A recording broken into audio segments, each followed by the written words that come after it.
This is the EwinRacing Heavy Duty Gaming Chair, capable of supporting 550 pounds and taller body heights. Let's dive in.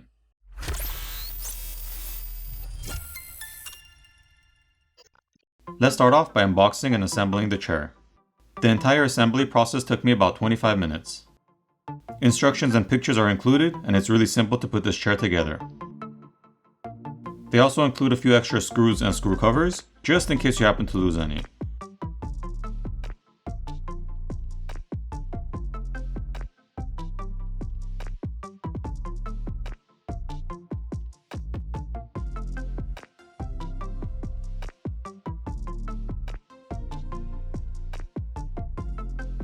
Now that the chair is assembled, let's go over some of the specs. From the floor to the top of the seat is 20.5 inches at the lowest selection, and 23 inches at its highest. The width from the back to the front of the seat is 21 inches, and from side to side 23.5 inches at the front and 19.5 inches at the back. The thickness of the seat is about 5 inches. The armrest from the floor to the top at the lowest setting is 26 inches, and at the highest 29 inches.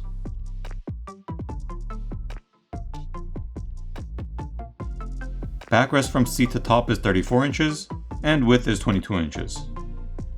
The armrest swivels slightly and can be adjusted back and forth. Moving to the backrest, it can be adjusted between 85 and 155 degrees. Also, while laying back, it does not tilt nor flip over.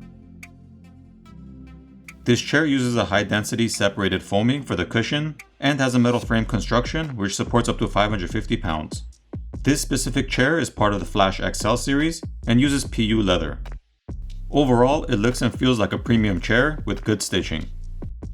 So if you like how this chair looks, or you're interested in getting a new computer or gaming chair, make sure to check out the selection of gaming chairs Ewin has to offer. I'll leave links in the description, and I'll see you in the next video.